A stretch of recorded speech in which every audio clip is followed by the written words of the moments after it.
Mai 2025. Une date qui restera gravée dans la mémoire de millions de retraités du secteur privé en France. Une annonce officielle, diffusée en direct sur les chaînes d'information et relayée sur les réseaux sociaux, a secoué le quotidien des seniors. Le régime de retraite complémentaire, Agirc-Arrco, pilier du système de pension des salariés du privé, subit une transformation majeure. Cette réforme, attendue mais pleine de surprises, touche à tout.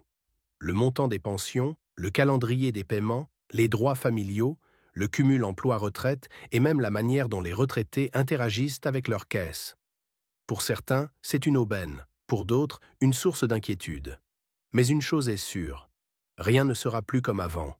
Rencontrons Marie, Ahmed, Sophie et Paul, 4 retraités au parcours bien différents, mais tous concernés par cette réforme. À travers leurs histoires, nous allons explorer ce que ces changements signifient concrètement, avec des exemples chiffrés, des conseils pratiques et une plongée dans les coulisses de cette révolution administrative. Car, oui, il s'agit bien d'une révolution, mais comme toute révolution, elle soulève autant d'espoir que de questions. Marie, 68 ans, ancienne comptable à Rouen, vit dans un petit appartement avec une pension modeste. Ahmed, 62 ans, tout juste retraité, après 40 ans comme ouvrier dans une usine automobile à Lyon, découvre les arcanes du système de retraite. Sophie, 70 ans, ex-cadre dans une entreprise parisienne, jongle entre sa pension et un travail à mi-temps. Et Paul, 65 ans, ancien enseignant et père de 3 enfants, se demande si ses droits familiaux vont enfin refléter ses années de travail acharné. Leur vie, leurs espoirs et leurs défis vont nous guider pour comprendre ce qui change en mai 2025. Marie raccroche son téléphone, un sourire timide sur les lèvres. Elle vient de parler à sa conseillère Agirc-Arrco, qui lui a annoncé la nouvelle. À partir de mai 2025, sa pension complémentaire va augmenter de 4,2%. Ça veut dire quoi concrètement? A-t-elle demandé, toujours méfiante face aux annonces trop belles pour être vraies. La réponse, environ 80 € de plus par mois. Pas de quoi changer de vie, mais assez pour envisager un petit voyage à la mer, un luxe qu'elle n'a pas connu depuis des années. Mais qu'est-ce que cette revalorisation et pourquoi tout le monde n'est-il pas logé à la même enseigne? Le régime Agirc-Arrco fonctionne sur un système de points. Chaque année travaillée, vous accumulez des points en fonction de votre salaire. À la retraite, ces points sont convertis en pension selon une valeur fixée annuellement. En mai 2025, cette valeur augmente de 4,2%, une hausse exceptionnelle liée à l'inflation et à la pression des syndicats pour préserver le pouvoir d'achat des retraités. Pour Marie, qui a accumulé 12 000 points au cours de sa carrière, cela représente une augmentation significative. Prenons un exemple chiffré. Avant la réforme, un point Agirc-Arrco valait environ 1 349,4 €, chiffre fictif pour l'exemple. Avec une hausse de 4,2%, la nouvelle valeur est de 1 4060 et 1 euro. Sa pension passe donc de 12 000 fois 1,3494 égale 16 192 € 80 centimes par an à 12 000 fois 1,406, un égal 12,50 €, 16 873 € 20 centimes, soit une hausse de 680 € 40 centimes annuels, ou environ 56,70 € par mois.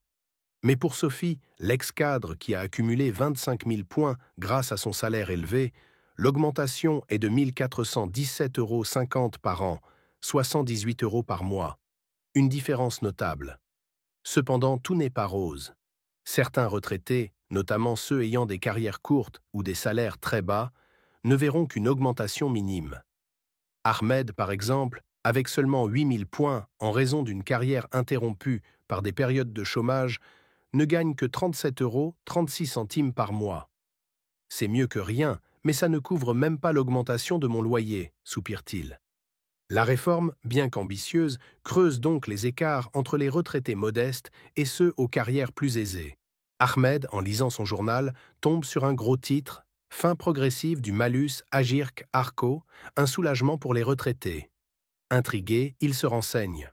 Le coefficient de solidarité, ce malus de 10% appliqué depuis 2019 sur les pensions de ceux qui partaient à la retraite à l'âge légal sans attendre 3 ans de plus, disparaît progressivement à partir de mai 2025. Pour Ahmed, qui vient de prendre sa retraite à 62 ans, c'est une excellente nouvelle. J'avais peur de perdre 10% de ma pension pendant 3 ans, explique-t-il à sa fille. Maintenant, je vais pouvoir respirer un peu. Ce malus, conçu pour encourager les Français à travailler plus longtemps, a été critiqué pour son caractère punitif. La réforme met fin à cette pénalité pour les nouveaux retraités à partir de mai 2025 et réduit progressivement son impact pour ceux qui y sont déjà soumis.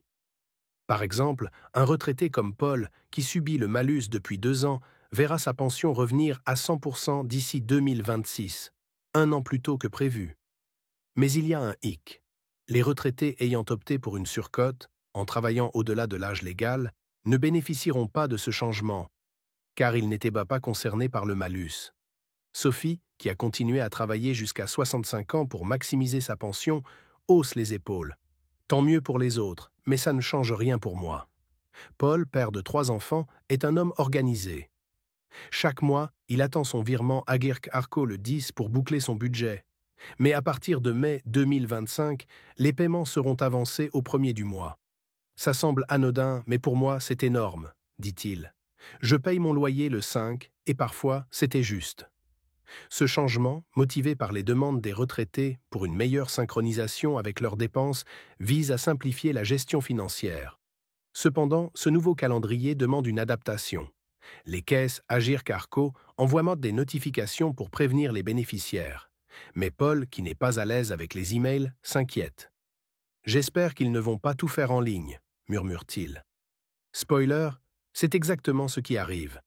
Paul, père de 3 enfants, a toujours trouvé que le système des droits familiaux était injuste. « J'ai élevé mes enfants tout en travaillant à plein temps », raconte-t-il, mais mes points Agirc Arco pour enfants étaient limités. En mai 2025, les règles changent.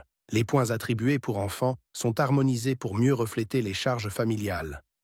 Désormais, chaque enfant donne droit à un bonus de points plus équitable, mais avec un plafonnement pour éviter les abus. Pour Paul, qui a accumulé 15 000 points, ce changement ajoute 300 points par enfant, soit 900 points supplémentaires. Avec la nouvelle valeur du point, 1,406 €, cela représente 1 265,49 € de plus par an, soit 105 € par mois.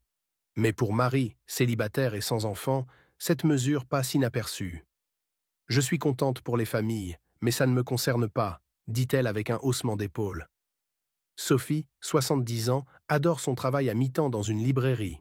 « Ça me garde active, et j'aime les livres », dit-elle. Avec la réforme, les règles du cumul emploi-retraite deviennent plus souples. Désormais, les revenus du travail n'entraînent plus de réduction de pension dans certaines conditions et les cotisations ouvrent droit à de nouveaux points sans attendre. Un exemple. Sophie gagne 1 000 € par mois à la librairie. Avant, ses revenus pouvaient limiter sa pension si elle dépassait un certain seuil. En 2025, elle peut cumuler sans crainte et ses cotisations lui rapportent 50 points supplémentaires par an. C'est motivant pour continuer, sourit-elle. Ahmed et Paul grimacent en recevant un SMS d'Agirc Arco. À partir de mai 2025, les courriers papier disparaissent au profit d'un portail en ligne. Ahmed, peu habitué au smartphone, panique. Comment je vais faire? Paul, lui, craint de rater des informations cruciales. La chronique propose un tutoriel détaillé pour créer un compte, vérifier ses points et gérer ses démarches en ligne avec des solutions pour les non-numériques. Points d'accès en mairie, aide associative. La réforme Agirc Arco de mai 2025 est une révolution, avec ses promesses et ses défis. Marie planifie son voyage, Ahmed respire mieux sans malus, Sophie travaille avec plus de liberté, et Paul soutient sa famille. Mais la digitalisation et les écarts de gains rappellent que s'adapter est clé. Avec les bons outils et un peu de patience, les retraités peuvent tirer le meilleur de ces changements. Merci d'avoir regardé cette vidéo sur la révolution Agirc Arco de mai 2025. Partagez-la avec vos parents, vos proches, vos collègues retraités, car des millions de personnes sont concernées et encore mal informées, et n'oubliez pas de liker et de vous abonner à notre chaîne pour ne pas manquer nos prochaines vidéos.